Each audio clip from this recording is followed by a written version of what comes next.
Have you ever killed anyone? Yeah, but they were all bad.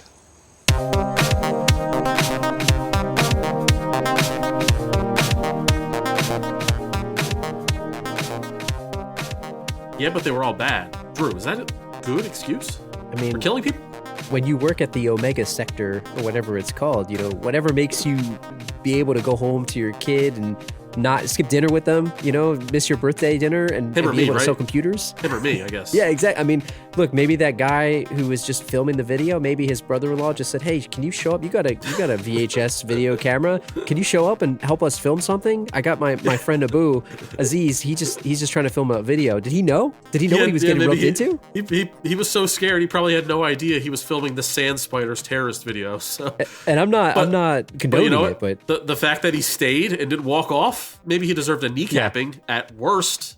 Probably not death. get arrested. Get arrested, but and interrogated. Yeah. But I'm very excited to talk about the villain scale on this one. Let me tell you, And- I've been looking forward. and the movie body counts. That we'll get into that later. Oh, we got to bust it out. It's been a long time here. So, without further ado, welcome back. This is the Last Row Podcast, episode 72. Woo, we made it.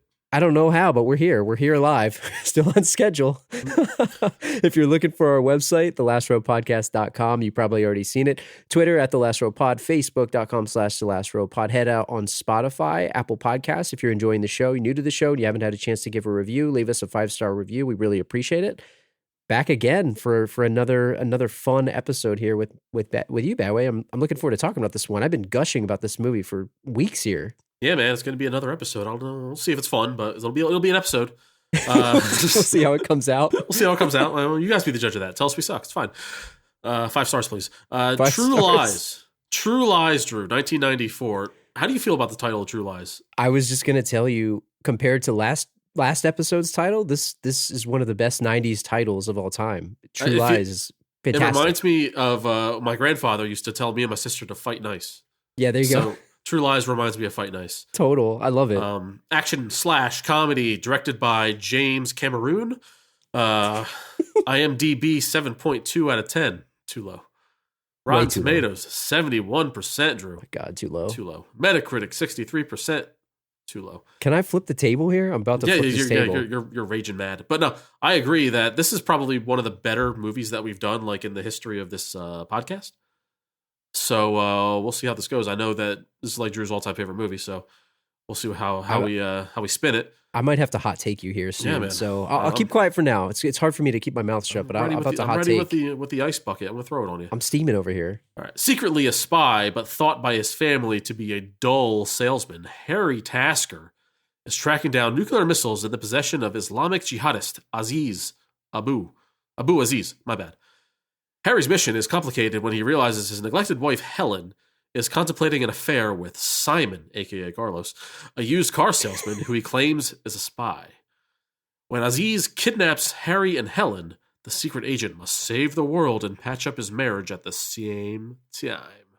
I think that kind of simplifies the plot a little bit. It does, doesn't it? Even though it's a little bit of a simplified plot. Like, I don't know. I'm just going to come out right and say this. This is a super hot take right now, but I know that James Cameron has done some pretty good movies in his career. He's been around a little bit.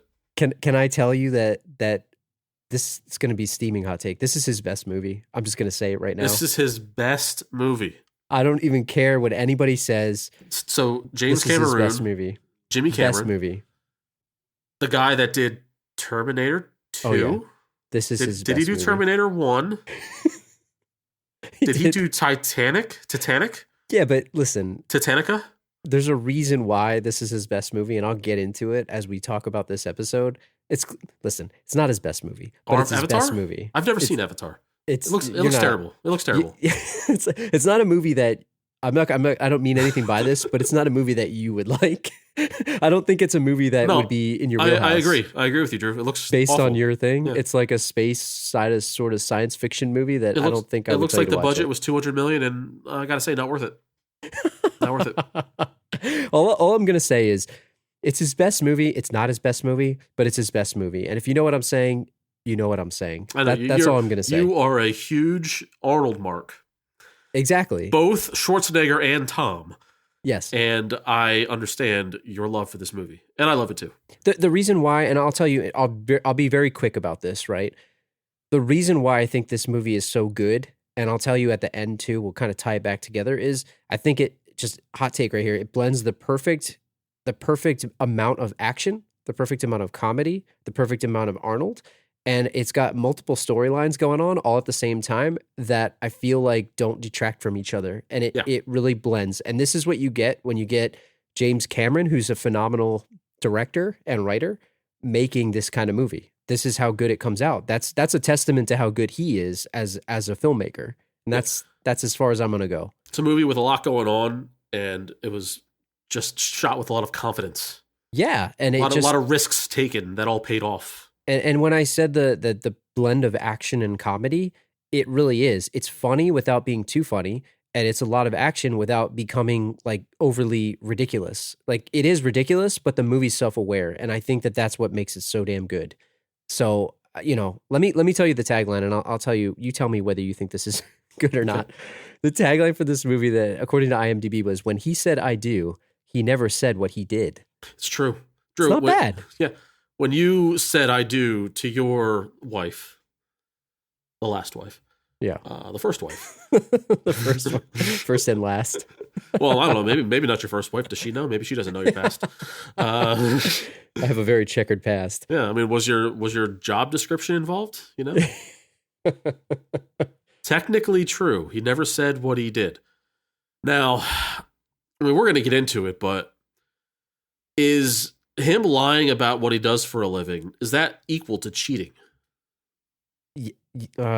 I can't get into this now. All right, think about it. Think about it. We'll circle around. Around. I have a lot of thoughts on that, but I think it's too soon. The short answer is yes. That's what I'll tell you. That's what I'll tell you. I'm saying it's fine, baby. We'll get into it. We'll get into it. Let me tell you about the financials too. So this movie, 1994, right? 94.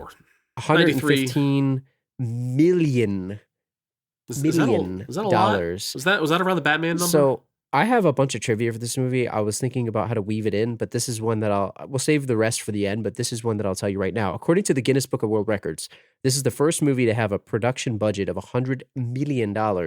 And this made it the most expensive movie at the time, breaking the record of James Cameron's previous Terminator 2, Judgment Day. But it would quickly be lost next year to the biggest bomb of all time, Waterworld. Maybe it's not the biggest, but I mean, like how much did the water cost in Waterworld? Do you think it'd be free? It's like $100 million. It's a world of water. I'm pretty sure that one's like famously known for just blowing money because they could. Yeah. They just had the budget, so they could. No, I've never seen Waterworld. It's probably a movie we could do on this podcast. I'm assuming that a lot of it was made like on a stage or a set somewhere, not so much like feet in the ocean kind of thing, but bringing the water to a Hollywood stage. So that's a good question for you. I know you don't like space movies. You don't like old time movies. I do like water movies. But you like water movies, but that's kind of like a fantasy water movie, and we don't have to get into it now, but that's one that I would love to pick your brain on. I don't like fantasy worlds, but I do love water. I don't think you would be able to survive that movie. I'll just tell you that now. So it's like I love water, but I hate worlds. So it's like I'm torn if I should watch that movie or not. We talked a little bit about this movie and the structure of it, and a lot of times, I mean, we always preface the show by saying we don't try to do plot by plot. We might be guilty of it a little bit on this show, so I'll just hit you up in the beginning with that. But generally, we talked about how this is really two different movies. It's a spy movie mixed with like this thing about his marriage, right? You said it in the synopsis. Comedy / drama / farce kind of thing. Yeah, and there's kind of those two distinct storylines, and I think as we talked about, probably the best way is to go into the character and maybe some analysis of that and ask each other some questions here. So it's funny, just to show you how much of a mix this movie is, I clocked it, and from the 47-minute mark on for the next 45 minutes, basically 45 minutes straight, they drop the terrorist angle from this movie and focus solely on the marriage of Harry and Helen, which I think is an absurd thing to do for a movie, to just like drop its main plot in the beginning and pick it back up at in the last act. But it worked. Did you feel like it felt disjointed to you? Because I did not. No, it didn't. And like it's a testament to the filmmaker that like he was able to weave the story and like just not weave it, but like drop it and just pick it back up later, like when you least expect it too, with the sexy scene. And it's like, that's why this movie is so special, is that it feels like two movies, but it doesn't feel long, and it weaves the first and second acts together perfectly, even though they had nothing to do with each other. Yeah, I mean, you saw it, right? It's a runtime of like 2 hours and 20 plus minutes, and it did not feel that long to me at all. I was entertained the whole time, and I've probably seen this. I don't even know how many times I've seen this, and it felt like the first time I was watching it. It was just really entertaining, and I can't say anything bad about it. Still picking up new things for sure. It's really good. But what if we start with Harry Tasker, Arnold Schwarzenegger? So let me ask you, what did you think of his performance just in general?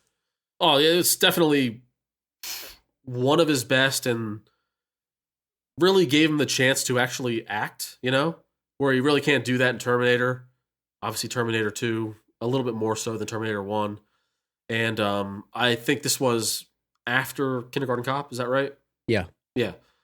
So it actually gave him a chance to go full on action and comedy rather than, I don't know. I feel like Kindergarten Cop was just really wasn't not as much action. Would you agree? Yeah, it was more dramatic. Yeah. But I think this one, for me, like this movie is the reason why I think Arnold, maybe it's not the reason why, but this movie is a testament to how good he is in this type of role. And like you said, Terminator is a bit more action focused, less acting. Kindergarten Cop, maybe more acting and not really action. And then you look at some of his other movies and they're pretty much action, but like I think the closest that you can get to maybe this is maybe Last Action Hero, even though that didn't do as well. I know we did that show before, so go check out our back catalog.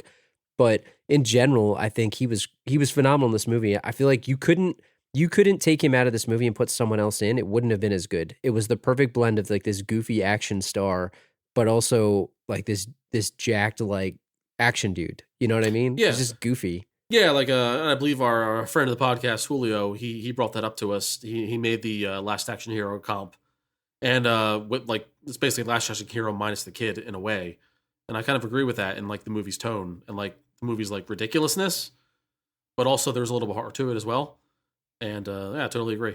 And like if you were to substitute, say like Bruce Willis, or somebody, or obviously some people would compare Arnold to Sylvester Stallone. But like if you plugged in Bruce Willis, like the movie would work, but certainly not as well. It wouldn't be, and I'll say this, and this is going to be maybe controversial, but Bruce Willis is like too much of a, maybe at the time he wasn't, I guess. I don't know. You think about Die Hard, he wasn't like as charismatic, if that makes any sense. Like Arnold has a charm about him. He lacked charm. Yeah, the word I was going to say was charm. Yeah. And I told you this off the podcast, but when we were prepping for the show, but like The Rock is almost like too cool. And I know Arnold was cool at the time, but if you look at the modern day equivalent, everyone always says The Rock is the next Arnold Schwarzenegger. And he is, but he isn't. Like I love The Rock. He's one of my favorite action stars today. But when you look at what Arnold was at the time, he had that like that charm about him that is like almost a goofy charm, whereas The Rock is too cool, if that makes any sense. Definitely, you know what I mean? Cool. And even in roles where The Rock is like written as a dork, right? A muscle-headed dork, like say in that bodybuilding movie. Yes. Pain and Gain. And also to a lesser extent, CIA with Kevin Hart. It's like you see right through it, where it's like, yeah, he's kind of a dork, but no, he's actually a cool badass. And there's no amount of paint you could slap on him to make me think otherwise. So what do you think of Harry Tasker as a character, right? We talk a little bit about Arnold's performance, but he works for this Omega sector, this branch of the government that's unlisted. It's like a blacklisted group, right? Great name, by the way, Omega sector. with one of the most underrated gets of this whole movie, Spencer Trilbilly. They got Charlton Heston, yeah. Oh yeah. Also, I forgot fantastic. about that. I was definitely surprised by that. But no, I mean, Tasker was kind of giving me a James Bond vibe, right? Oh, absolutely. So he had the goofy James Bond vibe. He seemed like he could do no wrong, and he was kind of like, hitting on the women and playing it too cool to the point where it was dangerous, but of course he was going to get out of it, that kind of thing. So he definitely seems like an American James Bond in a way, right? And I like the sort of reverse, like James Bond is obviously very cool. Harry Tasker is a computer salesman, right? Yeah. Like he's selling computers, and his cover for that is so well done. Like when he starts talking about the conventions that he goes to his wife, like he really knows what the hell he's talking about, or it seems to be. Like it seems like a ridiculous thing to pick. Or it's Tom Arnold just briefing him, Yeah, and but he Yeah. still seems like a dork. Like still, like to me, he still seems like a dork, like spy. Let alone his cover story as a computer salesman. What do you think of the rest of his crew? Because you got Tom Arnold, you've got the camera guy. I don't even know the guy's name. The guy who had the longer hair and he was like new to the team. Yeah. And he's like one of those that guys from That Thing. I think you said he was in a bunch of other random shows. I think he was in Dante's Peak. Yeah, he was in Or Dante's movies. Peak. He was in Black Sheep. He's in a bunch of that guy type stuff. His name is Facile, by the way. Fosse, okay. I don't know his real name, but he's that guy in a lot of '90s movies that kind of like fell off in right when the year 2000 hit. I feel like that happened to a lot of actors. You know, he's in Scorpion King, Enemy of the all these State, fantastic movies. yeah, Congo. I don't know if you saw Congo with the monkeys with the apes, the diamond gorillas. You know that whole Exactly. No, but he was great, and Tom Arnold. I mean, I don't know if Tom Arnold is a laughingstock in Hollywood or people don't take him seriously. Obviously, he hasn't been working, you know, head front in a very long time. But like this is like best supporting actor kind of stuff here, isn't it? Oh, absolutely. Right? He was the chemistry that they had as two leading and supporting actor there. Mhm. The banter that they had was it feels like they've been friends forever. Oh yeah, It just feels like they had and I read something about how they became friends on the movie and after the fact they became friends in real life. But you're right, like Tom Arnold is sort of like a laughingstock. He doesn't really do much these days, but I kind of wish he did because he's pretty good in this movie. he's got the chops. You know, he's got the chops. I don't know. Is the association with Roseanne? I think you that was it. Like part of his downfall, Well, there was something that I read fairly or about. unfairly. Yeah, there was something that I read about the movie about when he's talking about his ex-wife taking the ice cube trays. Mhm. Apparently that was really Was happening that in a real real life. thing? Yeah, there was a real That's thing. awesome. So I guess he told when he was auditioning or something, he told James Cameron this story, and James Cameron thought it was hilarious, Yeah. which is kind of messed up in its own way. But he said that line, and they wrote it into the Mhm. movie because it was so ridiculous. But, Yeah, I loved his friendship with Harry and like the fact that he kept it real with him. Like this, like you said, seemed like they've been friends forever. Where like to the point where he kept it like uncomfortably real about his advice about his daughter and about his wife and all that. Where he Yeah. basically says, "Daughter, oh, you know why your daughter's stealing money? She probably has to pay for an abortion." It's like Yeah. who says that? It's like- Who says and that? when his wife he thought his wife was cheating on him. He's like, "Oh yeah, welcome to the club, buddy." Like he just, would you say that a modern day equivalent of him is probably, we were just talking about this the other day, in the 2000s, like Vince Vaughn. He was kind of like Vince Vaughn before the fast talking, the fast talking, like friend. Yeah, the sidekick kind of thing. Yeah, for like sure. Vince Vaughn's comedy is almost like built on the Yeah. way Tom Arnold acted Mhm. in this movie. It was that buddy cop sort of Yeah, friendship fast thing. talking, sarcastic, keep it real kind of guy. What do you sure. think about him as a husband and a father? We'll obviously dive into their relationship, but Mhm. what about him as a father Oh, and man. as a husband? Non-existent for sure, and he gets no respect. And does he deserve it from his daughter? For first of all, No. from his daughter, right? No, Absolutely not. he catches her stealing in the beginning of the movie. He goes and yells off to her, and daughter's like, "Sorry, I gotta go late." And it's like, if that were you and your dad was yelling at you, when you're about to go off to school, probably march your ass right back to the house and see what you There's- wanted, right? Yeah, I mean, he had no respect in this because he didn't put any time in. Now, they didn't show what he was doing beforehand. I don't know how old she was. I think you said she was 12. But I got the impression 12, she was like 13. in high school. It Junior seemed to high, me. or maybe a freshman in high school, something like that. But I don't think, he's clearly put no time in. And I'll tell you this, without Tom Arnold, he probably would have been divorced a lot earlier because Tom Arnold's like the ultimate, what you would call a mensch, right? Like he's the ultimate best friend. He's saving him with his wedding ring after they get back from the trip. He was giving him the birthday present or the present, the snow globe for his daughter, which she just threw away, which was kind of messed up. But, just in general, like Tom Arnold saved his ass how many times just in terms of his marriage? Well, how many times is he just coming home from work at like midnight doing what, Drew, as a computer Yeah. salesman? He was in Switzerland doing a convention. I mean, I guess at the time it's like Zach Morris's dad, like he's selling computers. That was like the hot job back in the 90s. Yeah, I mean, I'd have to deep dive into what a computer salesman did in the 90s, but like even on the scene with his birthday where he's like, "Oh, I'm on my way," and right before he gets into the bathroom fight and then the horse chase scene and all that, he's, it's like 8:00 and then he walks in the house 5 hours later and like, like what are you doing? Like, of course he's cheating on you. Like he's not making computer sales at midnight unless he's talking to Japan or something. And maybe that's a good segue into talking about Helen Tasker, because I personally felt like it seemed like she had been stuck in this rut, right? And obviously Simon saw that too, aka Carlos. But True. it seems She like she could be so hot if she wanted to. I mean, he said a lot of other things that we can't repeat on this show, in 2021 here, because it's kind of a product of its time. But We just came back. We don't need to get canceled. So exactly. I mean, when you look at her as a wife and a partner to him, she seemed like obviously she had been beaten down confidence wise. Like this guy's never home. Mhm. He's out doing whatever.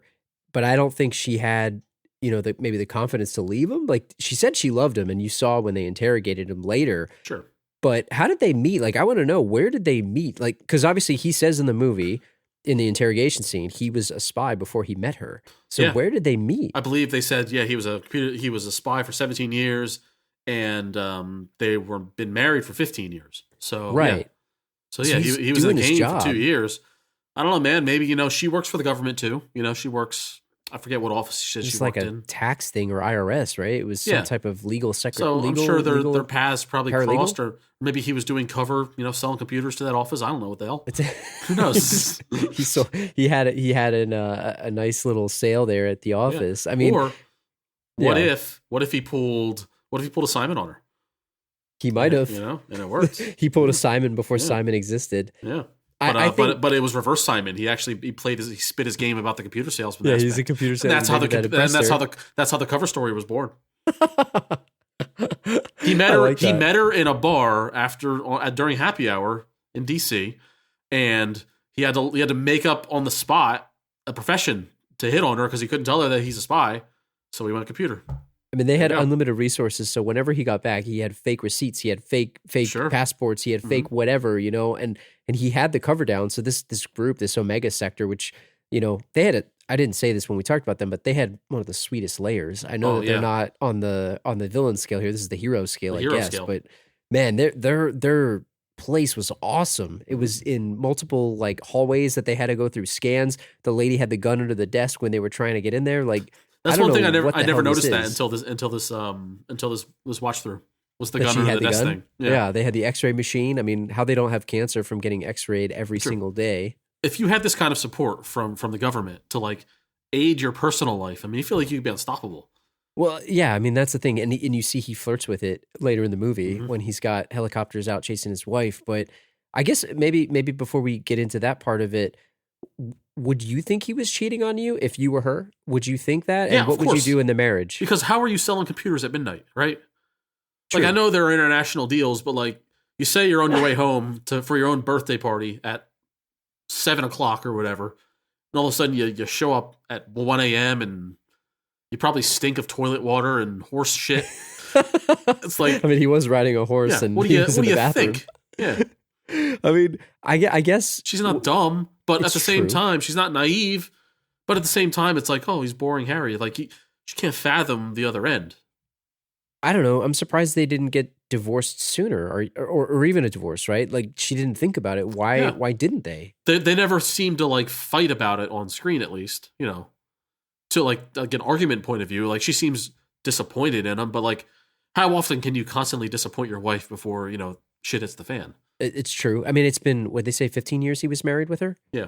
That's how it was. Right. I mean, and the daughter clearly was checked out. I mean, she didn't care about him much at all. I mean, he was trying to help, but Yeah. he was also like, I mean, I And guess he's preoccupied. And it's not an isolated incident into this particular terrorist plot, because the daughter and the wife, they say throughout the movie, like, oh, this is, typical dad, typical Harry, working late hours, missing appointments, and, not being there.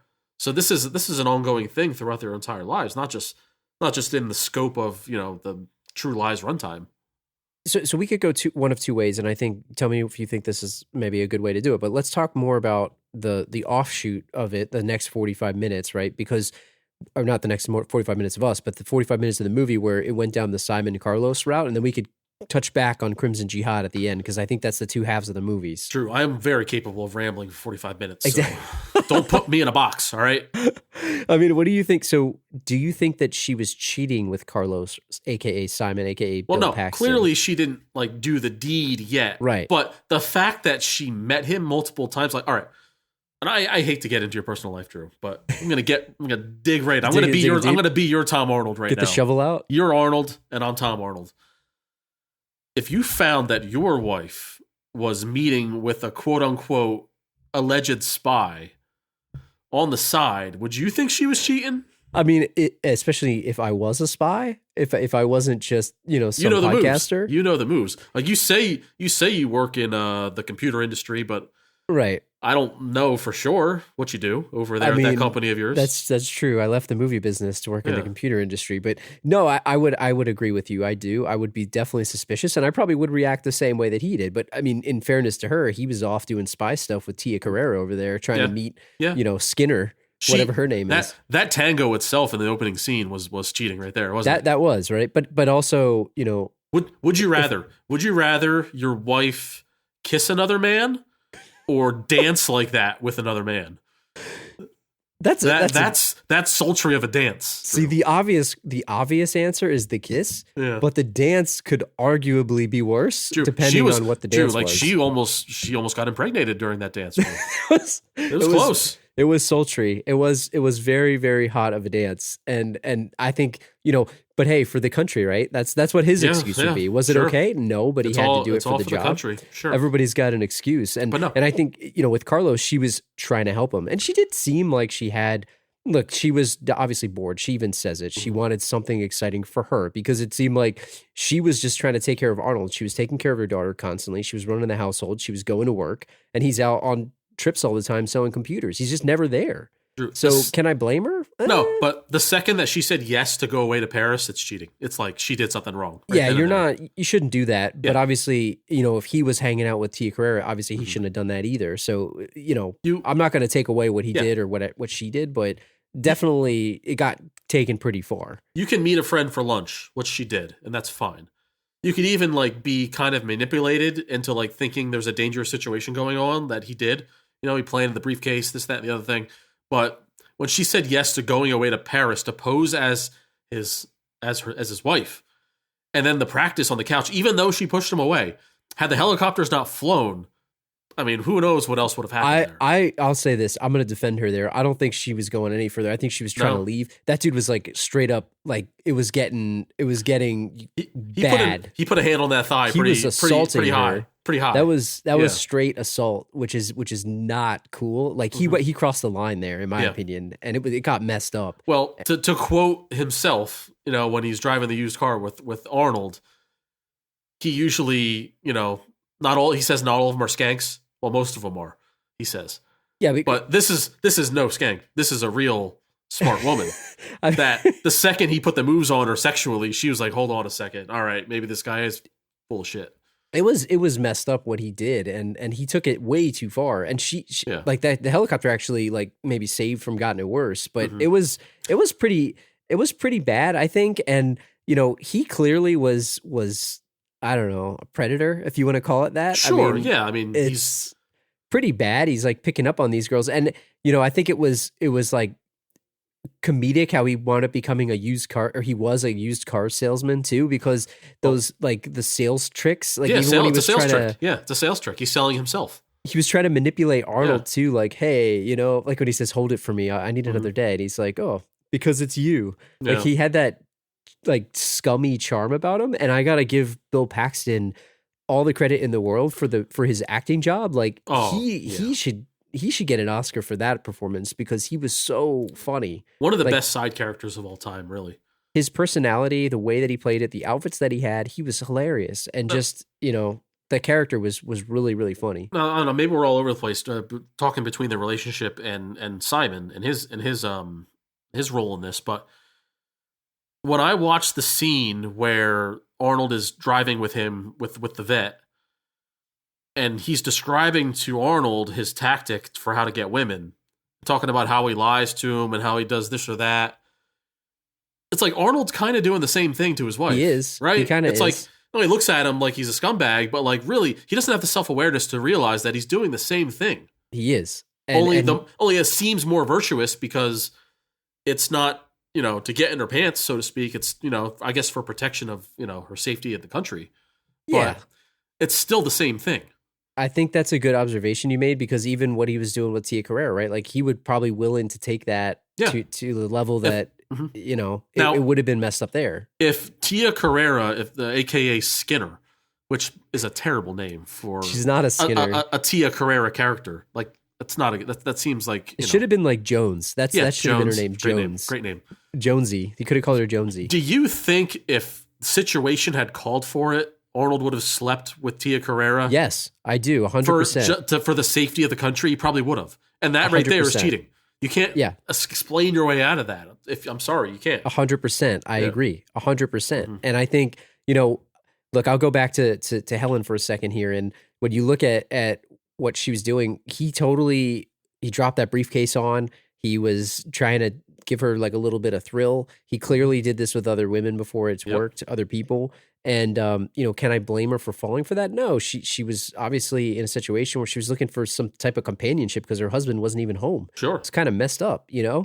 And I don't know. I think where it goes and you know, when it becomes a situation where he gets caught, the way that he reacts to it is completely pathetic in itself, right? He's like, take her, not me. Like, he's clearly, this guy is clearly like a loser, right?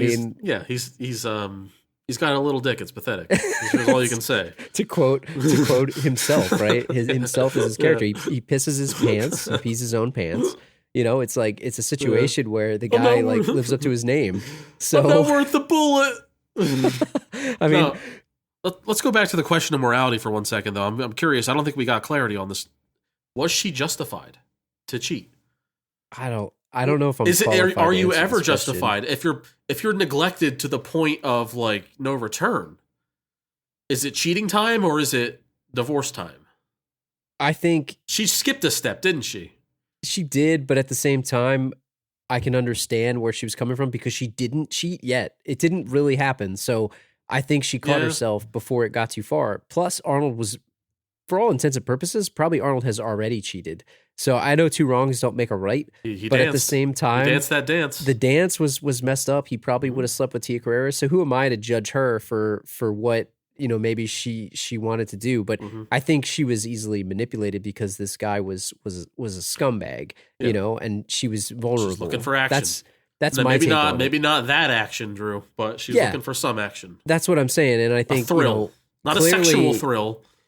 Right. A I don't think thrill. it was going down that route. I think it was she was trying to help and she felt like important, right? Because her daughter was obviously the teenage age and she didn't care about her mom anymore. Her husband's never home. I mean, I don't I'm not trying to excuse it, but at the same time, I don't know that I can say it was right or wrong because it was whatever her situation was. That's a total non-answer here, but I hear you backing out of the room right now. You know the gif where Homer backs into the hedges. That's you right now. That's okay. my chair's rolling backwards. Like you can see me. I'm just rolling my chair slowly backwards. Yeah. I'm saying I don't blame her because he's probably been acting this way, Arnold, for 15 years.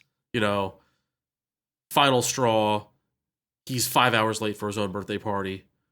You know, because and it clearly wasn't the first time because he wanted to get in a fight in a bathroom and go race a motorcycle with a horse. So maybe before we move on to the villain scale and the Crimson Jihad and the Sand Spider, can't wait. We left out two important topics: the interrogation scene and the dance scene that kind of culminates the second half of that movie. That transitions the transitions back to the weaving of the two. Yes. Yeah. So I'll just ask you outright: was it okay for Arnold to pull off active agents from whatever assignments that they were on? And was it okay for him to take a helicopter? And was it okay for him to have a guy record sexy talk in French? And was it okay?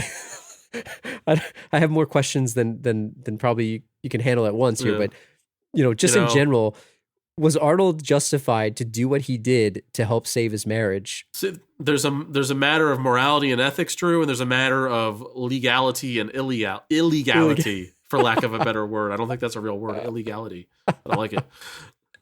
No, man. So Tom Arnold basically told him, "You can't do this. You're nuts." But since Schwarzenegger had one little nugget of blackmail on him, the poor guy, he basically got the green light. So Do you think these dudes were briefed about it being the wife? It didn't seem like it. Or do you because think they were supposed to treat them both as hostile, in which case could have been freaking dangerous? Well, if we go down the list of what he did, right? First, he placed an illegal wiretap on his wife. That was the first thing, right? Yeah. So he placed the illegal wiretap, and then he was getting transcripts of the conversation. So the wiretap alone, don't you need a warrant for that? But Also, I guess he didn't. Forget the warrant, Drew. Also grounds for divorce. I mean, It's Omega Sector, yeah. Harry is just toeing that line of divorce. Do you think he's going to leave out all these details to Oh yeah, to Helen? She's not going to know. That's like stealing your wife's or your husband's phone and like reading their text messages and their emails. Is he going to say, "Oh, by the way, honey, I put a recording device in your purse"? Exactly. I mean, so they did that, right? They had the tracking device too, where they were watching her. So they did that. That's multiple things. Then he called a helicopter crew. I think there was at least 2 attack teams. If you're watching 24, was it the TAC teams? TAC team 1 and 2. TAC team 2. Yeah. So they had both tactical teams. They had the helicopter. I think I said that already. Mm-hmm. I mean, there was other things that they did, but I mean, I don't know how much money of taxpayer dollar he spent on this. They sawed that trailer in half, Drew. Was this okay? Were you okay with this? Absolutely not, but I understand where Arnold is coming from, because in his mind, she's cheating. Was there collateral damage? Like, think about and it maybe is the end of this movie a culmination of him pulling off all those guys? Were they able to assemble in Key West because these guys were off their assignments? Aha! I mean, think about it. What if they were surveilling these guys and not just hanging out in a trailer in the woods? They could have been watching Abu Aziz. Exactly. They got pulled off. Yes. Maybe they'd have caught the nukes earlier. Yep. I mean, and that's the other thing. And then the other question I'll ask you, maybe about this, right? When we get to the interrogation, isn't it a little weird that Tom Arnold is like intimately involved in the details of helping Arnold basically rekindle his marriage? Is like maybe a politically correct way that I'll say it there. Yeah. I mean, he was, they're getting, all this like cover story about it, this wife being a prostitute. He's kind of it's a little strange. Weird. It's a little strange, Drew. I mean, because where that's going, right? You know where that's going, and think about them as agents asking his wife. So she gets picked up. She's in this interrogation room. They're asking her, "Do you still love your husband?" If I'm her, I'm thinking like, what the hell does this have to do with anything related to this? But maybe she was just so flustered and she was so taken aback by being caught in this room here. Yeah, you got to tell the truth. It doesn't matter. And he tells her as much. He says, "Listen, it doesn't matter. You will answer anything we ask, blah, blah, blah." And yeah, I feel like I get the feeling when you talk about Tom Arnold, like it's weird, going through all this with them. I get the feeling that Tom Arnold feels he's just as married to her as Harry is, right? Do you think he's jealous? And so you think about this, he's the one that's getting his wedding ring. He's the one that's buying his family. Does he think secretly like he wishes he was married to Helen? Maybe that's his dream woman. I don't even know so much that it's Helen. It's just the fact that he's been divorced 3 times. He's probably jealous that Arnold has kept the marriage together for 15 years. I mean, I wonder too, is it that Tom Arnold is divorced because he spent too much time helping Arnold with his own marriage, with his marriage, than it was with his own? That's a great point. That's another thing, right? Yeah, that's probably the way it is. He's such a good friend and partner that remembering and all these details to keep Harry's life in order, he screwed his own life up. So there you go. I agree. Other thing I wanted to ask you too about the interrogation scene is, so they pick up Simon, Bill Paxton, and they pick up Helen, and they throw him in the back of a van, and Bill Paxton's peeing his pants and all this stuff, right? They take her to this interrogation room. It's a giant mirror, glass, and all this stuff. Where the hell's Simon during this? Because like you asked me earlier, did the agents know who these guys are? They probably think that he's some terrorist target, right? Yeah. Like they don't know. I don't think they were briefed. Like this guy's my wife's cheating on me with this, or yeah, I can't even talk today. Yeah. You know what I'm saying, right? I'm assuming Arnold just told them, put him in a cell, bag over his head, don't talk to him, don't tell him nothing. Like, was he getting tortured in the other room, like by that guy from the end? Like, what's going on there? Very possible. Very possible. So they go from the interrogation then to the scene that this is probably the most iconic scene of this entire movie. Where she has to pose as I think it was a prostitute for an arms dealer, and it's Arnold trying to rekindle his marriage. So he gets this guy to record all this sexy talk. You mean French? Paul? You mean Jean Paul? The French guy, and all this stuff, right?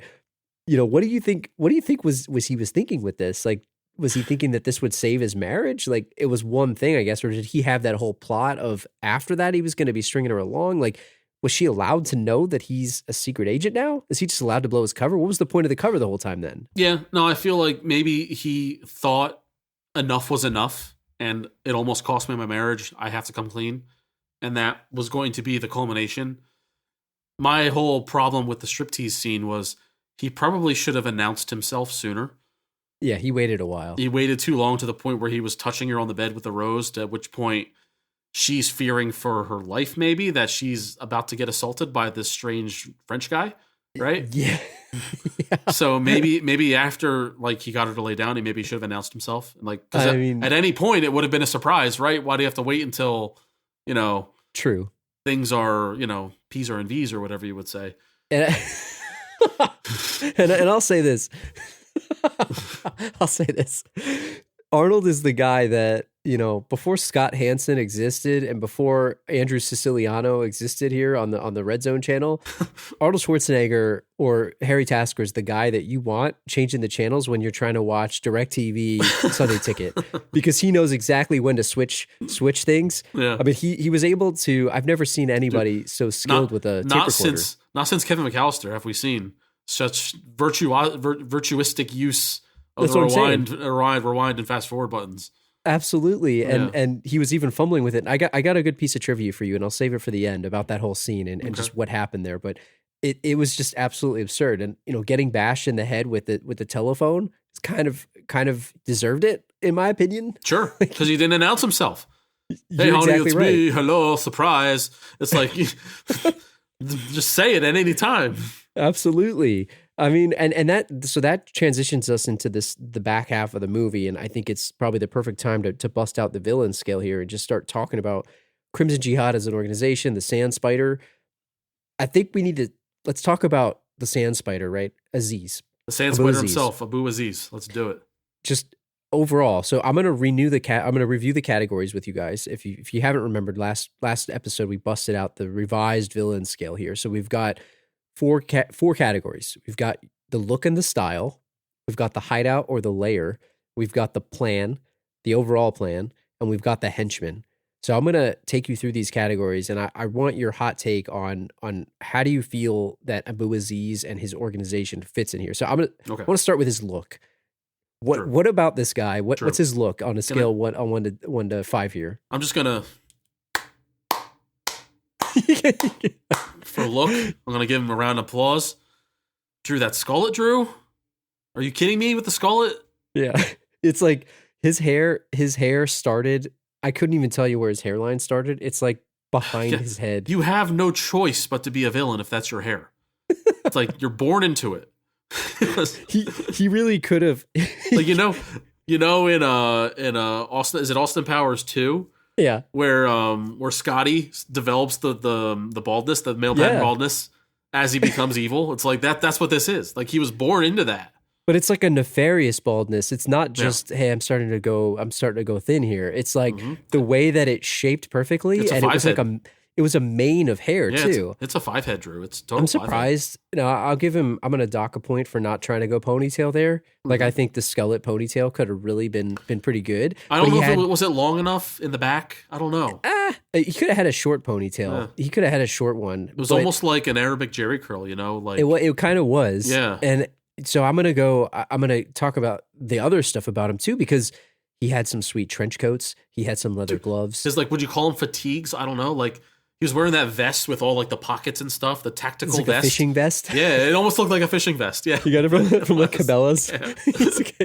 It wasn't. He didn't have like the what's it called, the bulletproof vest, but it was like a fishing vest. Like he's got some tackle in there. I mean, think about that. He's got the gloves. He knows how to ride a Kawasaki, right? Yeah. He's got motorcycle skills with the look. I mean, that was a pretty sweet outfit.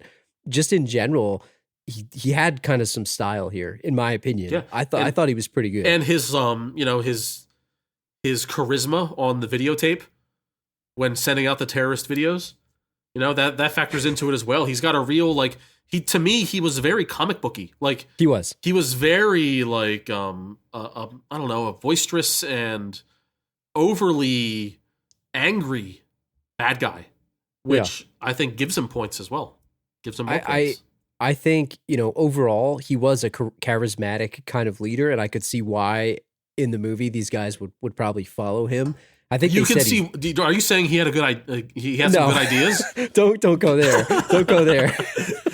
If you all could see the video right now, he almost spit his drink out. This guy Abu Aziz, he has some pretty good ideas. I mean, All I'm some saying- cities need to get nuked. I don't know. All I'm That's what saying Drew is- said. I don't know. all I'm saying here is the guy with the video camera. I can see when his brother-in-law calls him up and asks him to go take a video. It's like, Aziz, I'll go. I'll help him out. No, I know what you're saying. You're saying that he can be very persuasive to the easily manipulated. That's what I'm saying. He's a cult leader. He's a Mr. Yeah. Mac, if you He's will. a very successful cult style. The deep leadership. cut of Mr. Yes. Mac. If you know, you know. Yeah. But what I'm saying is, I think between the ponytail, the accessories, like all of his stuff, like I thought he had a pretty sweet look, and The attitude. I personally would give this dude a 4 out of 5 for style here. I don't know what your Are rating we is. allowed decimals? We never discussed this. If you want to, but I think you're we should be testing- allowed 0.25, 0.5, 0.75 decimals. You're testing the limits of my mental math capabilities here. Yeah, but I'll go with I it. know. But you're gonna write it down, right? I'll go with you. Yeah. I'll go So with you. I'm gonna give this guy a 4.5, just because he's so mad. He's so crazy. Not only is he mad, crazy mad, but he's mad, angry mad. Yeah, he's literally angry. Yeah. He's literally mad. Add the boots, add the fishing gear, and then add that 5 head and that skullet. I mean, how much better do you get? Like, really? I mean, really, what is a 5? Terry Silver? Like, what's a 5? Yeah, right? Terry Silver is absolutely 5. Like, Yeah, it's so- not even. Yeah, I'm gonna give him. He I'm breaks gonna give him the a- scale. I'm gonna give him a 4.5. All right, I'll go with you. All What right. about the hideout and the lair? So that there's multiple Yeah. hideouts through Yeah. this thing. There's Mhm.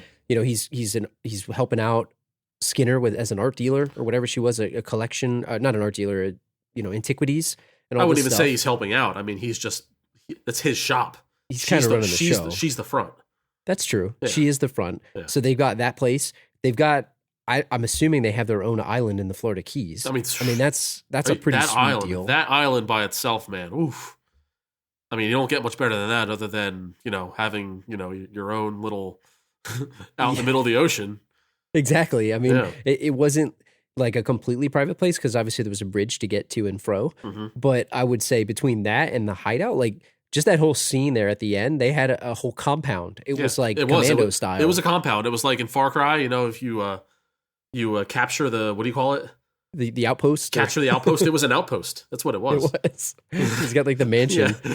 It's like Commando is probably like the pinnacle of that when you think about another Arnold movie, but Uh-huh. but this one up there is up there. But I think he had some pretty sweet accommodations throughout this whole movie. I don't know what your score is. What's your score on Yeah, that? I mean, he had the torture guy. He had racks. Had crates full of what I assume were Uzis, lots of RPGs. Oh, I got a whole thing Yeah. about that. I got a whole thing Yeah. about that. Yeah, I mean, I have no choice but to give him a 4. I would do the same. I Yeah. would give him a 4 because it's not the pinnacle of it. It's not the best hideout that we've seen. But if you're going to give yourself a private island, or you're going to at least take over a private island, then all power to you. You've Yeah. got a pretty good, powerful villain here, in Yeah. my opinion. Now, Drew, these next 2 categories might be his downfall. You're going there. Yeah, so go What on. about his plan? What about his plan? So what's his plan to dominate? I mean, he's got a good plan, I guess. Like, yeah, I mean, your classic nuclear explosions. Classic. In the name of a jihad. I mean, anytime you got a jihad on someone, it's probably a good, like in their eyes, a good plan, right? A good justification. I mean, it's serious enough to create a jihad, I guess. Yeah. At that point, right? Yeah. It's not just you're not mad at them; you're Right. creating a movement. Yes, but execution wise, Drew, I don't see it. I just don't see it. First of all, he got the key stolen from him by a 12-year-old girl. That's true. Yeah. That's true. Second of all, he let a camera crew in, and they frisked him, but like they didn't. The guy looked at the camera, but he didn't like check in the camera, which could easily hide a gun. There's always a gun in the camera. There's Yeah. always a gun in the camera. Yeah, he's got the video camera that is out of batteries. And I know that might not be all his fault, but like he was running this ship here. Yeah. The boss is ultimately responsible. I mean, ultimately, his plan was to, what they say, if they didn't was it pulling out troops or something? There was some overlap with, they're meddling in the Middle East, the United States, and he needs them out. It's the classic, the stereotypical terrorist plot like 24, etc. But overall, he acquired these nukes, so you got to give him some credit for that. Like the fact that he actually was able to get nukes, because a lot of times these villains will spend the whole movie trying to get the nuke. Well, he got him. And that's all credit to Skinner, who's, right. We'll explain in the next section is probably the sub boss of the movie. Right. But he had this is a lot like the Riddler, right, from last episode in Batman Forever. True. Where had a pretty good plan, but the execution is just all wrong. They got thwarted by two people. One of them is a super spy, and the other one is a government secretary who's never held a gun in her life. I'll give the dude credit though. The whole move of putting cement over an armed nuclear warhead. Yeah, I gotta give him a point for that, because I haven't seen that done before. And that was pretty sweet. And the shipping of the nukes hidden in the priceless sculptures. And yeah, that was pretty sweet too. Pretty good idea. The setup maybe for the plan was great, but the downfall and the execution of it was actually pretty bad. So I don't know. What's your score for that? I got to dock major points for execution, because it's almost like it never had a chance. Like, it's true. Really. I mean, Harry Tasker was on the case, so it never had a chance. It was his idea to kidnap the girl, and the girl basically thwarted the whole operation in 2 seconds by stealing the key. Like, that's just... Was the girl not even handcuffed? Like, what was the hostage needed for? Go ahead. I'm sorry. Go ahead. No, I was going to say, and if Arnold didn't show up with the Harrier, she would have just fell with the key, right? I mean, she would have, obviously we don't want her to die, but she could have just fell with the key. She could have been a hero. And Andrew. True. Had he not kidnapped the girl, Arnold would not have flown over there and busted everybody up. That's true too. So him stealing the girl was like outsmarting himself. It was like one move too many. That is true. So he got too cute with his plan. Yeah. If you would say that. What's your score? I don't know. I'm giving it 2.5 max. 2.5. 2.5. All right. Good plan. Bad execution. Had some solid ideas. I'm going to roll with you on that too. I'm going to give him a 2.5. If we're doing decimals, I'll go with the half point there. I want to make this clear. It's like, obviously none of these plans in all these movies work because the bad guys never win. Like 99% of the time, the bad guys don't win. But when you fail that spectacularly, you gotta get docked points, no matter how good your idea of your plan is. Yeah, true. And I think as we go on in future movies, we're gonna have higher scores. But like, I can't give this guy a lot of points just because he messed up so many times in so many small areas. I agree with you. I'm more excited to talk about the henchman because I have a lot of thoughts on this. You may be down on the henchman. I'm sort of up because this is where we could differ. Okay. I kind of like the henchman in this movie, right, and I'll say, please go ahead. Please explain. For two reasons. One, he has a sub boss who's Skinner, and we'll just call it that. She's definitely a sub boss. She's definitely the sub boss for sure. She definitely is a sub boss. He clearly has her help, and she had to fight because at the end Helen had to fight her, so that's a sub boss there. Mm-hmm. She winds up going off the bridge. Yeah. But just in general, these henchmen were not effective, but they had numbers, and I kind of liked their look. Like the fight in the bathroom, that one dude was bigger than Arnold Schwarzenegger. Like when is it that you see these guys in these like tight like bodybuilding t-shirts, and the fact that they all had Uzis, like an Uzi is a very underrated weapon, and it was the pinnacle weapon of the 1990s. It is a 90s you don't weapon. See them much anymore, but the fact that all of them also shot while they were dying. That's another plus for them. They didn't waste the bullets. That's great training. It's good training, and maybe that comes on Aziz and the Sand Spider. Maybe that's a positive for him. Yep. But they almost got Arnold in the bathroom. They almost got him. Almost had you. What are you, Paul Walker in Fast and the Furious? That's dude. I almost had you. That's what I'm saying. So I'm gonna say died. I'm gonna say that they were actually pretty good. They weren't effective because they all died at the end, but I kind of thought I liked them as henchmen. Okay. Of all the henchmen, I mean, come on, they're better than the scuba guys from last episode. Yeah, I agree with you that I liked that there was a lot of jacked dudes in his henchman crew. A lot of muscle heads, which you got to have if you're fighting at Arnold. And I also agree with you that they're better than scuba men, but are they really? If you have snowmobile henchmen and ski henchmen, Yeah, we didn't even talk about that. I'm going to assume that the party in the beginning of the movie is Aziz's crew. It may not be, but I'm going to assume it is. Because I'm going to lump them all together. I mean, they were all like world dictator type guys. I'm thinking that Abu Aziz set that up. He probably did. Yeah, He but probably did. is it a tactical advantage, Drew, to be on skis and shoot at a guy? If you have an Uzi, I thought maybe they would ski backwards from when you shoot a gun. So Yeah. I'm surprised that they weren't using the Uzis to actually like propel themselves. Propel themselves.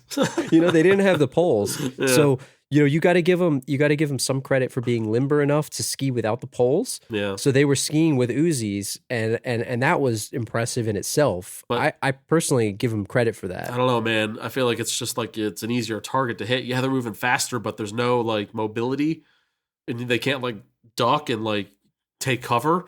They're kind of just skiing down a mountain. How easy would it be to just shoot a person skiing down a mountain? I mean, but Arnold was like running Yeah. basically. It's like- Yeah, but he could duck, dive, and dodge, man. And I don't speaking know. of which, I won't get a chance to say this, but I love how the beginning of that, everybody knows I'm a huge Metal Gear Solid fan. The beginning of that movie was totally Metal Gear Solid. He Yeah. comes out with the scuba gear. He's like Mhm. welding the thing. It was awesome. I love that. But I give the other guy too, when they're in the bathroom, and the bathroom fight is another thing we kind of talked about, but the guy's waiting for him and he's like combing his hair. Like the Yeah. guy he's trying to look fresh. He's Yeah, got a right. comb in his pocket. Like these sure. guys are professionals. I don't know. I mean, Now- I've seen worse henchmen. Off topic, but tangentially, the dude that's in the stall during the fight. What if you're him? What's your move to like get out of there alive? So I just saw a viral video of this the other day. Yeah. There's a Of- famous of- fire video in high school. Oh yeah, of a kid trying to just go to the bathroom while there was a fight happening, and it was like a slow motion fight. It was really bizarre. they in real fights, people get tired out very quickly, so it ends up looking very bad. They're not all boxers. Yeah, right? so they They're get not all tired. They get UFC tired after 10 professionals. seconds, and all of a sudden it's just leaning on each other, throwing wild punches. The thing is, assuming this guy's taking a number 2 here. Sure. Let's call it what it is. He's going. I mean, it wasn't a 3, Drew. You see, maybe it was a 3. He's taking a It could have dump. been a 3. You don't want to just get up, but when guns are involved, maybe you do just got to get But up. if you come out of the stall, maybe you're like literally in the line of fire. If you So can't would you- pull is your it to, pants like, up fast Do you, enough. yeah, but do you like turtle? Do you turtle up? Like what do you do? Do you like roll out of the stall? Actually, you know what you do? You slide down and you roll on the floor. yeah, that's I what you guess gotta do. I guess you get low. But like he just the stall is not bulletproof, and the guy I mean, just he was in shock. yeah. He was in I just shock. wonder. I'm not saying there's no right answer. I'm not saying what he did was wrong, but I'm just curious what I would do in this situation when there's a firefight and like you want to make an exit, but you're scared to move, and you're just and you're you got a mess back there, and you haven't wiped yet. It's like, what do you do? What? Yeah, I probably would have done what he did. I'd probably Yeah. just been in shock that I Yeah, would be frozen in fear. Maybe that's the right way to go. Yeah, And he's just trying to do his business. I mean, Yeah. he's in this place just trying to hang out, take a dump, and Yeah. and these guys are busted in.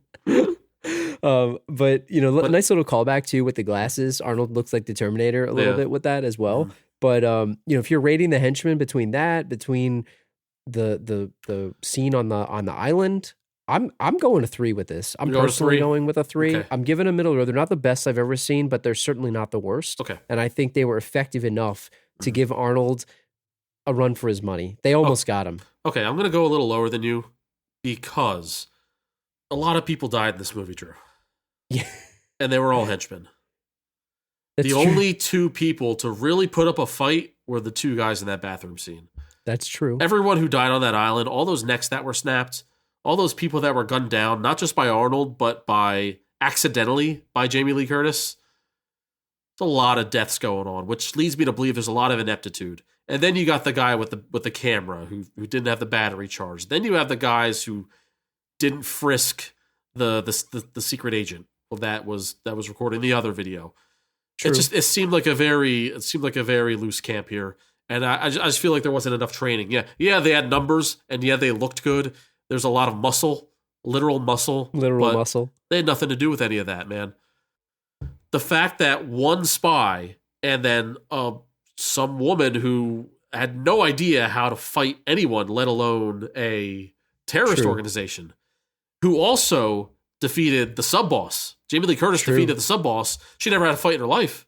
Yeah, I don't know how Now, maybe- tough Tia Carrere was, Skinner, but I'll give her that. I feel like I would have liked to see some like martial arts out of Tia Carrere, you know? It's hard when you're in limousine to do that, but I guess No, I mean like maybe it was established that maybe she had a fight with Arnold in like the earlier scene True. before. You know, I would have liked to see some competency from Tia Carrere they as a kind of fighter. wasted her. I feel, But I guess because- she was more of a she was what she was. She was the dealer who also doubles as the true. the weapons broker. And they did kind of waste Tia Carrere when you look at it, because she's actually a pretty good actress, and I think Yeah. she was sparsely used. If there's any criticism I have of the movie besides the others that we talked about, I think that's one where I wish you almost had more Skinner, because I like her as a character. She had a pretty good chunk, but I would have liked more. And maybe that's just, I don't know. Maybe the way it ended with her was a little, I wouldn't want to say anticlimactic, because I liked the limo fight. Yeah. It's just that it turns out she wasn't as tough as we thought she was, I guess. I don't know, maybe that's disappointing. So having said all that, I'm going to give the total, I'm going to give him a 2, just because there were so many of them, and there's so many of them that put up 0 fight. I think, one thing I'll say, and it's time to maybe bust this out again, and you alluded to it. We had to do some research. When you talk about a lot of these guys died, first Yes. off, it's 3 years later that we're doing this, and somehow moviebodycounts.com is still alive. Still alive and doing well. It's still hosted somehow. Thank you for whoever's hosting the site. It looks like it hasn't been updated since 1996, but it's still out there. And we did some research, and I think this body count, like, is 71 high or low to you? I don't know. I don't remember the old movies that we did, but this movie has a total body count of 71. I mean, it seems pretty high, but it seems right for the amount of people that died on that island, right? I mean, how many, like, if you look at the breakdown, right, they broke it down by scene. Just in the party alone, they're calling Arnold's "Here's My Invitation" death. They do it by scene. "Here's My Invitation," 12 deaths. Bathroom fight, 1 death. The Truth Agent, 3 deaths, because there was the 2 henchmen and the guy, I think his name was like Samir. Yeah. And then the other scene, 7, 13, 10, 5. Like, there's a lot. Now, I don't know the accuracy of this. I didn't really go through it with a fine-tooth comb. And then, take their word for it. Yeah. yeah, and then Helen's gun, the Uzi that was just falling down the steps, which Yeah. I can't verify that a gun would actually shoot that way. 9 more deaths. That's a lot of deaths. Yeah, and that's why I'm giving the low score for the henchmen, honestly, because what were they there for? What were they there for? Like, they might as well not have been there if they're just going to be there to be bullet sponges, and to not even get a hit on them. Like, they barely even like touched them with a punch, let alone a flesh wound. If we look at this as a whole, so I just totaled up the scores here. I'll just do a recap for everybody. You had a 4.5 for look and style for Abu Aziz and really Crimson Jihad as a whole. I had a 4. Hideout and Lair, we both had 4s. Mhm. The Plan, we both went 2.5. Here's where we differed. I went a little higher on the Henchman. I've got 3. You got a 2. That Mhm. brings us to 12.5 and 13.5. I'm 1 point higher than you, but I think that's pretty good based on where we landed. 12 and 13.5 out of 20. Yeah. Yeah, so that's, we'll see as we go along where he ranks on the overall scale. Off of memory alone, I'm pretty sure that ranks higher than both Two-Face and the Riddler. So not so bad for Abu Aziz, but certainly room for improvement. He's no Terry Silver. Yeah, exactly. I mean, Terry Silver is the pinnacle of villainy on this podcast. Which if we were to run Terry through that scale, I'm sure he's a 20. I mean, obviously. I have some trivia that I want to share with you, and just a couple things before we tie this up. I think this is a good way to wrap it up, but I want to talk a little bit about a couple of the scenes that we mentioned, and one of the things that I wanted to just mention was the U.S. government. We talked a little bit about him having the Harrier. The U.S. government supplied 3 Marine Harriers and their pilots for a fee of $100,736, which was a fee of $2,410 per hour. I think that's a little low, don't you? Yeah, I mean, if Bill Gates wanted to, he could easily just rent one of those dudes for a day, right? It's like, yeah, I mean, no, $2,000 an hour? No problem. Like, there's a lot of rich people that could, if Dr. Dre wanted to, rent out that dude, he could easily do it. It's funny. And look, I'm no rich man over here, but I'm sure if we knew enough people, we could get a Harrier for an hour here. Yeah, I mean, it's $2,000. It's totally affordable. It's not chump change, but it's cheaper than I thought. So if you to get a flyover, that's all you're asking, really? I mean, I don't know if they count fuel here or whatever they did, but it was $100,000. Sure, it's all included.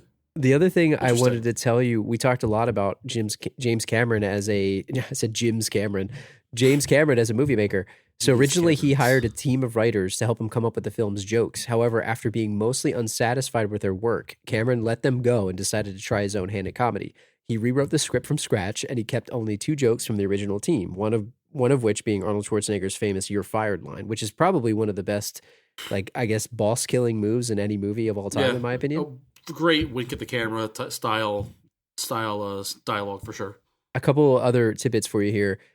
The set of the bra set and matching panties worn by Helen Tasker during the striptease scene were Mhm. actually Jamie Lee Curtis's own. She rehearsed the scene extensively with James Cameron, and it was there that Mhm. the fall that she makes in the middle of the dance was conceived. It didn't happen spontaneously during the shooting, as it was often claimed, but Arnold was not told of this beforehand, and this is hinted at when he sits up in Yeah. alarm and he realizes that he's breaking character, and then he relaxes. They did another take with the same gag, but Harry's reaction didn't look as spontaneous. So Mhm. Yeah, I don't know like what that. I liked practicing his means. I liked his little startle in the movie. Like Yeah. it was real quick, and then they snapped right back into the role. Exactly. But come on, Drew. Like she practiced the scene a lot with I James know. Cameron in private. This is doesn't- according to IMDb, That so I doesn't don't know sound what that means. that doesn't sound good to me, Drew. That doesn't. does- I don't like the way that smells. It doesn't sound good to me either. I don't and like the way that smells, You know, Drew. I don't know how that played out, and this is IMDb, so we're taking their word for it. But I agree with you. Do it slowly. Do it sexy. The other one that I thought was kind of funny was Arnold Schwarzenegger's biggest challenge for the movie was not doing all the physical stunts, but dancing a tango. He had to take dancing lessons to realistically perform the dance. He Oh. rehearsed the scene for 6 months as he wanted to make sure he was as good at the tango as Al Pacino was in Scent of a Woman. So I have Oh, 2 man. questions for you about this. Yeah. One, was it worth it? Was it worth Sure. it? And 2, they said that he didn't have trouble doing all the physical stunts. Let me tell you, they did not hide for a second the stuntman's face in this movie. It was There's like some him with evidence. a Michael Myers mask There's of some Arnold evidence. Schwarzenegger. It's what it looked like. Yeah, there's definitely some brutal evidence of not Arnold riding a horse for sure in this movie. But as far as the tango goes, I mean, if your bar is a blind man, then sure, 6 months of training, go for it. I just like that they were doing those dances. They were like both in the beginning and the end with Jamie Lee Curtis. Like they were doing the sexy sultry tango, and like everyone else around them were like 70-year-old couples Yeah. just doing a standard, Doing the- bare bones tango. It's like the polka over there. It's like who are they trying to outshine there? Like what Exactly. are they? Who are they trying to do here? What are they trying to prove? I mean, 6 months is a long time to take dancing lessons. Now, maybe he used it in his personal life. I think a lot of actors use these as opportunities to learn stuff they just want to learn in their life. Yeah. And maybe that was Mhm. what it was. Last bit of trivia for you here, because I was thinking about this, and this will lead us into how does it wrap up, but why didn't they make a sequel to this movie? Why haven't they? I have a piece of trivia for you. Oh. A sequel was once in the works, which would have brought all the cast back, as well as James Cameron. They even had a script ready, and it was ready to be made, and it would have been released around 2002. But they scrapped the idea due to script problems as well as 9/11. So James Cameron said that he didn't feel that it was right to joke about terrorism anymore, which 24 then became a thing, and it kind of went with it, but Sure, it wasn't really sure. funny at that point. It was more serious. Yeah, But 24 that's why they never didn't make it. 24 never went for intentional comedy. That's for sure. And I'm surprised that they haven't made this again. I'm surprised that they haven't tried to do a remake here, in my Yeah. opinion. Yeah, I feel like this has always been, not always, but like, there's always been whispers of, when are they going to do True Lies? And so it's interesting you bring that up because I didn't know that it was like that serious of a possibility back in the early 2000s. But no, yeah, I would have loved to see, like, I'm sure you can tell more stories, especially with like the buddy duo of Helen and Harry. And then also if you threw in Tom Arnold to as like the third wheel, so to speak. I mean, that could have been really good. I'm sorry we missed it, but that's okay because freaking Avatar, man. I guess a lot of people like that movie. They got Avatar instead. So I didn't gush about this movie as much as I thought I would, even though I probably did. But before we get out of here, I just want to ask you, how does this hold up for you? Does it still hold up the way that you thought it would? Yeah, it's like a 9 out of 10 for sure. And it's a funny story, Drew. I have some history with this movie. Me being in the movie business way back in as a lad. My great aunt took me to see this in the theater, and I was like 8 or 9 years old, something like that. This is my R-rated Is this movie. rated R? Is this rated R? Okay. Yeah, it was an R-rated movie. I mean, plenty of Fs, plenty of half-naked women dancing. And I had no business in that movie theater, Drew. It was the first R-rated movie I ever saw in the theater. And it was great. It's like that's up there with the Time Cop story of my uncle renting it for us Yeah. because I feel the same. Like my great aunt used to take me to movies that I definitely had no business being in as a kid, but it was fun. It's funny. It's like I can't imagine me wanting to like be psyched to see this. I don't know why I was taken to this movie. It was me and my sister. It's like, yeah, there's action and stuff, but like the whole middle of the movie being like the marriage plot twist and all that, and it's like I Did wonder. it bore you? I wonder if it did. Like I can't recall back then. It is the kind of movie that the action will lock you in. It's like if you watch 40-Year-Old Virgin. 40-Year-Old Virgin's a great comedy movie, but there's also the love story, and some people just aren't into that part of it. They're like, "Oh, this movie's funny except for that part." Or like Wedding Crashers you or felt something. that way. Yeah, same thing. Yeah, I don't know, but I remembered going, and it's memorable. That was like I can remember going to the theater. It was just very strange. But and secondly, I was there. I was in Key West when they were shooting that bridge scene, Drew. I was freaking there. I wish you had the picture. I need to see. So this. it's called like the 7 Mile Bridge or something like that. And I was vacationing with my sister and my uncle in Key West. And so there's 2 bridges. There was like a newer bridge that is active, and then there's an inactive bridge, like pretty much right next to the bridge that was the old bridge and is inactive. So they shot it on the inactive bridge. But as you are driving through on the active bridge, you can see what's going on the other side. And my uncle knew that they were shooting a movie. I didn't know at the time what True Lies was. I was even younger, obviously, then. I was probably maybe 8 at the time. So we took a trip down to the bridge to drive by. And obviously it was like very slow moving, everybody rubbernecking, and justifiably so. And I kid you not, Drew, on my little Polaroid disposable camera, it wasn't a Kodak disposable camera, we took a picture of a man who was either Arnold Schwarzenegger or was a stunt double. And it was like very blurry and like far away. But we were like, that's Arnold. We know it. Because with naked eye, you could see. It was either him or it was a stunt double. So, and I lost the picture. I have no idea where it went. Man. It's gone forever. And I'm very sad. Did the stunt double have the Michael Myers mask on? Because it's what it looked like. He kind of looked like Arnold, like in the mirror in Terminator 1, where it was like claymation looking almost. Yeah. I mean, Arnold was doing this whole movie in business casual. I mean, he had the dress pants and the puffy shirt. But no, well, totally spotted him, and it was an awesome experience just to drive by. It was like all the commotion and stuff. Just so happened to be in Key West at the time. It was pretty awesome. So, what do you rate it? What do you say then? I mean, I kind of said it in the beginning, but I need to say it again. This movie is perfection to me. It's got James Cameron. It's got Arnold Schwarzenegger. It's got Tom Arnold. It's got comedy. It's got action. I'm going 10 out of 10 here. Woo. This is like, this rare. is my rare. My perfect movie. It's your cup of tea. It does everything that I want in a movie. This is why I like 90s action movies. So anyone that ever hears me talk about this movie is why I like them. It does everything. May have been the reason that you fell in love with the genre. Exactly. And I'm going 10 out of 10 here. And I feel no shame about it. It's not a perfect movie. It's not the best movie ever, but to me, it does everything that I want, and it still holds up. Watching this, I was not bored for a second when we watched this. I was looking forward to watching this. Like halfway through Batman Forever, I was kind of like, this is a good movie, but whatever. I'm kind of over this movie. This one, never for a second.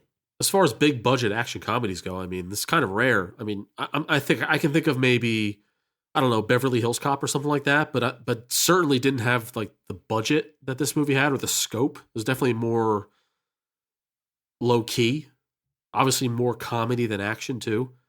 But no, this movie is definitely rare air and definitely has few equals, I should say.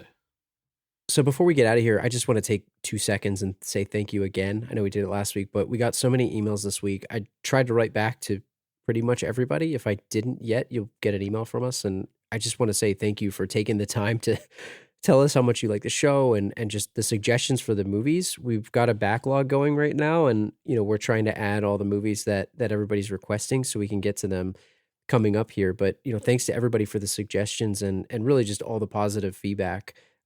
Just want to say thank you. Yeah, thanks for the support. And I believe the first episode back, Batman Forever, was a success, and hopefully you guys like this one as well. And then we're gonna keep on going. And if you haven't had a chance and you're still on Apple Podcasts, send us a 5-star review. We really appreciate everybody that's taken the time to do that. It does help out the show, and we love hearing from everybody and seeing what you like about the show. So if you're looking for our website, thelastrowpodcast.com, send us an email. I mentioned we got a bunch this week, but thelastrowpodcast@gmail.com.